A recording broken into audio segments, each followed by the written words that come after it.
Revolution on the x-axis. If you want to revolve about the x-axis, how will you take the element area? Remember, for shell method, the element area has to be parallel to the axis of revolution. So in order to revolve this area about the x-axis, dA of width dy is taken parallel to the x-axis. So there is the element area of width dy.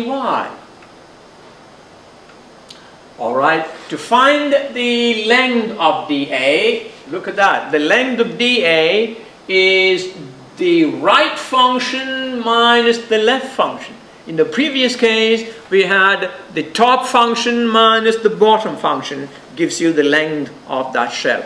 In this case, it must be the right function minus the left function. That means the function must be written as functions of y. That's right. So f of y is on the right and g of y is on the left. So this is the graph of f of y and this is the graph of g of y. Of course, that is x equal to 0 or g of y equal to 0.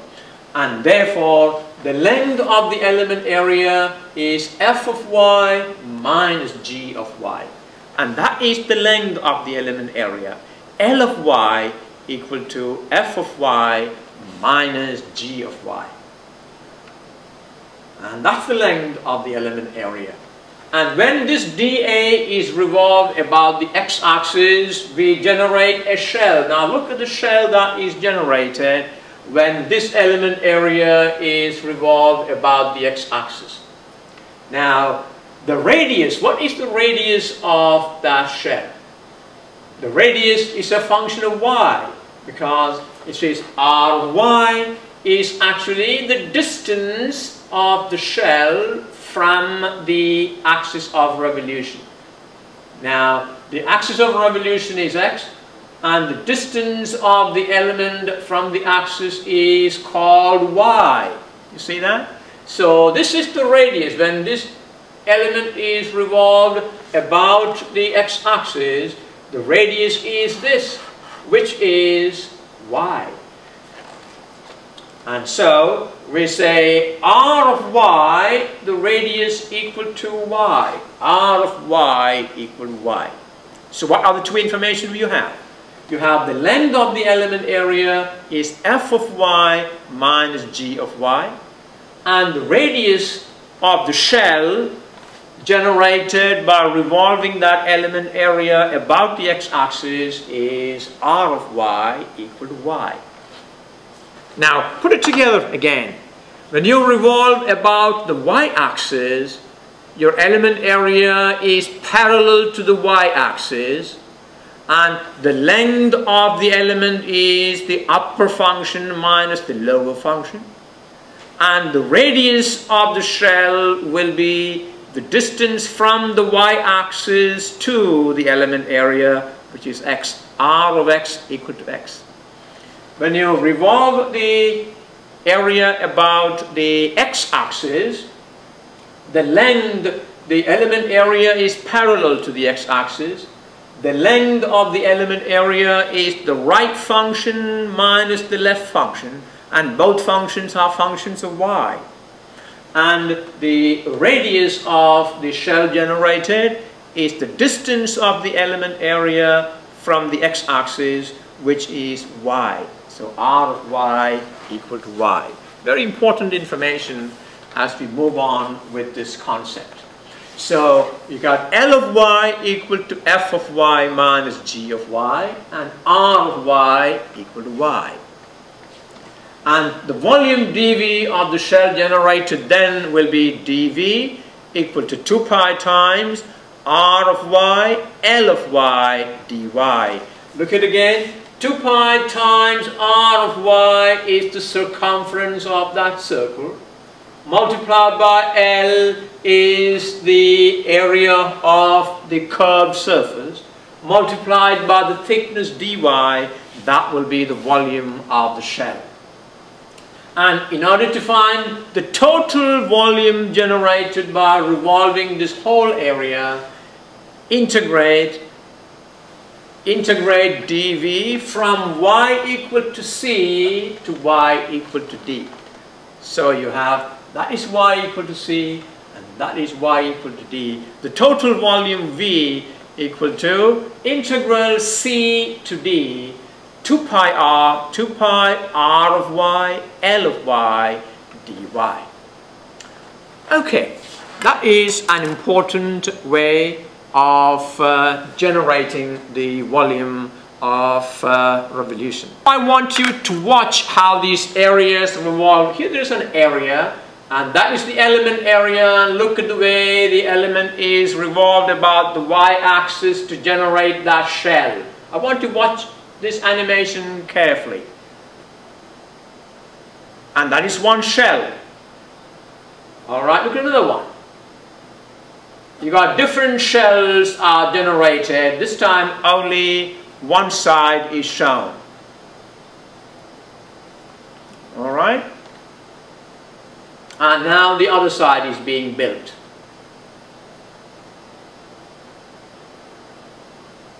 Alright, now the whole area is going to revolve. You see how when the whole area is revolved about the y-axis, how the volume is generated. That's really beautiful, isn't it? Alright, let's do one more time. First, divide the area into different elements and take one element and revolve it, and that is the shell that you are generating. Watch that shell carefully. The shell has a length L and a radius. Look at the radius of the shell. Okay, we'll stop at that. Let's now summarize everything we discussed so far in this lesson. So to use shell method to obtain the volume of revolution, we are going to use some of the following steps. Step 1. Take dA, the element area, parallel to the axis of revolution. 2. Obtain the length of dA. Now, length of dA, if dA is vertical, the length of dA will be the upper function minus the lower function.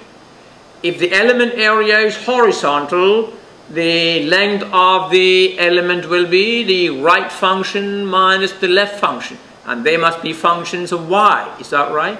The vertical functions are functions of x, and the others are functions of y. So obtain the length dA.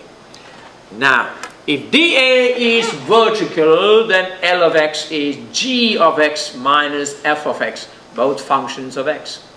That is, function above minus function below. If dA is horizontal, then you have functions of y. L of y equal to g of y minus f of y. That is the right function minus the left function. Third step, obtain the radius of revolution. Well, the radius of revolution is actually the distance measured from the axis to the element. And in the case of the revolution about the y-axis, the distance from the y-axis is always x. And the distance measured from the x-axis is y. So radius r of x or r of y is the distance of dA from the axis of revolution. That is either x or y. And use the appropriate formula to obtain V. We have looked at those appropriate formulas, is that right? Because dV equal to 2 pi r of x, L of x dx, or 2 pi times r of y, L of y dy, depending on the axis we take. So V equal to 2 pi times integral a to b r of x, L of x dx. That is for revolution about the y-axis. Yes, and the other one will be V equal to 2 pi integral c to d r of y, L of y dy. Well, we are now ready to do a problem. Use the shell method to find the volume of revolution